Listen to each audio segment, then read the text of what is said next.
Welcome back to Midco Sports Tonight. Time to preview some of the best high school football matchups of the weekend with our Pick'em segment. First, we'll bring in Jody Norstedt to pick three. And Jody, let's start with the matchup involving the player you just profiled, Ben Hogarth. He and the Oak Grove Grovers will visit top-ranked and defending state champ Ellendale Edgley Cullum on Friday. So who's going to suffer their first loss tomorrow? Oh, what a matchup this is, Kelly. The two best running backs in Class A going head-to-head. Oh, and by the way, they're also pretty good on defense, too. That's Hogarth and Clayton Greenike of the Thunder. The Grovers played EEK tough last year, losing 43-35, so that should give them a bit of confidence. I think they'll need to be able to hit some big pass plays in order to win, though. I think EEK has been a little more dominant in their victories than the Grovers this season. I think the defense for the Thunder has improved a lot from last year, and that's why I'm going with them. Plus, Greenike is a beast on both sides of the ball. Hogarth, Greenike is going to be fun to watch the entire game. Really, the fans are the winners here that are going to be out there at that game in Ellendale. All right, I'm going with the upset. I think the Grovers have improved more than people think, so I'm picking them. But for our next pick'em, we go to the 3A ranks where Fargo South is at Bismarck. Who do you like in this ranked matchup? Well, this one is tough for me. Both teams have had very good seasons so far, but they've also had their share of struggles. The big issue for the Demons is the inconsistency. I think they bounced back well from that Week 2 loss at West Fargo with 2 straight wins. But last week against Mandan, the Demons were shut out in the first half and had to rally to force overtime and win. When they take on the big play Bruins, I don't think they can afford a slow start. I think Fargo South gets the job done in Bismarck because of their defense, led by that guy, Jimmy Balaza and Victor Isaac, and they have a few explosive players at the receiver position. Caleb Johnson, Jamin Howard, and Tanner Beaton. Tanner DuBois chucking the ball to him. I think Fargo South is going to pull this one off on the road.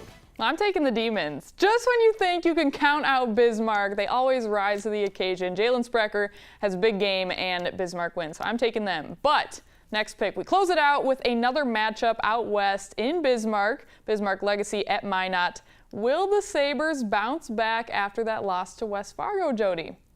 Well, every team that has been defeated by West Fargo this year has come back the following week and won by an average of 19 points. And it's an interesting trend, right? Well, the Sabres were given one less day to recover with last week's games being on a Saturday. Not to mention, they're on the road this week. I think they'll bounce back on offense. I think their offense will get going again. They got kind of stymied against West Fargo, but I think Minot is a very solid team despite their 2-2 record. All of a sudden, their 16-point loss to West Fargo to open the year doesn't look so bad, does it? The Magicians should come out motivated to get their first home win. I think they do it tomorrow night. Okay, I'm disagreeing with you on all three of these picks this week, but just because Legacy lost last week doesn't mean it's the start of a streak. I see Jason Huckstra connecting with Austin Wolf for 2 touchdowns. You heard it here first.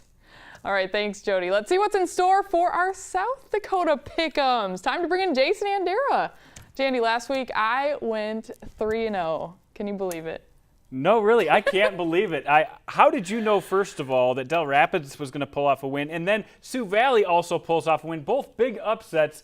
You're up to 8-1 on the year now, Kelly. This is not a trend anymore. This is like some serious, pay attention to what she's saying today. The more you know. All right, well, maybe you should pay a little closer attention. I'm going to try. Anyways, okay, it's time for this week's picks. We have a 1 versus 2 battle in 9AA. Bonhomme at Gregory. What do you got? This has been such a good rivalry over the past few seasons. Back in 2015, Bonham actually won this battle, and last year it was all Gregory, and last year they took them 40-6. This season, I think both teams are really improved, and you've got a great quarterback battle. You see Andy McCants there who can run and pass. And then on the Bonhomme side, watch out for Bryce Zazinski. This guy is 6'4", another guy who can run and pass. It'll be a lot of fun in Gregory. They're actually moving this game up to 5 o'clock, by the way, because there's some impending storms in the area, so they're going to try to get this game in early. I really think it's going to be hard to stop the dual threat of Bryce Zazinski for Bonham, but so hard to pick against the Gorillas on their home field. They have been so good this year. Give me Gregory. Well, I want the Gorillas too. I mean, like you said, they've been so great so far this year, and they're at home. So home court advantage, home field advantage. I think Gregory goes to 5-0. Give me the Gorillas. The next game, 2 top 5 teams in the crazy Class 11A, Millbank at Dakota Valley. Well, these teams have played very similarly tough schedules to this point in the season. I think the schedule really goes in favor of Dakota Valley, though. They've played even tougher teams. They've handed the only loss of the year to a couple of teams on their schedule, 3 teams, in fact, on their schedule, while Millbank has had a couple of easier games, but they've had a tough game against Roncalli and really battled against Madison early in the season. I think this Dakota Valley team, however, they've got a variety of playmakers. They saw it last week. They went to 3 different guys in 3 different crunch times of the game to come back and win the game against Tri-Valley. I think that type of attack with so many different weapons gives them a small advantage in this one. I think Dakota Valley pulls it out. I'm going the other way. I don't think Millbank is getting enough credit so far this year. I was hoping you'd say that. Dakota Valley will get their first loss. Give me Millbank. All right, last game on the slate. Saturday game between Brandon Valley and Roosevelt. 4 versus 3. Who do you got? I think we're going to learn the most from this game versus any other game on the slate for this weekend, because Brandon Valley and Roosevelt have been a little up and down this year. This Brandon Valley team is much more really together since that loss to Washington in the opener, but I'm not so sure Roosevelt has really found their groove yet. Roosevelt still trying to figure out how to keep the pressure off their quarterbacks, trying to find running lanes for Nick Hoekstra. It's going to be a tall task, especially because they're going against one of the best defensive players in the state, Cade Tervier. Brandon Valley offense has been really on fire. You saw Braden Peterson just a moment ago, 3 consecutive games with 4 touchdowns.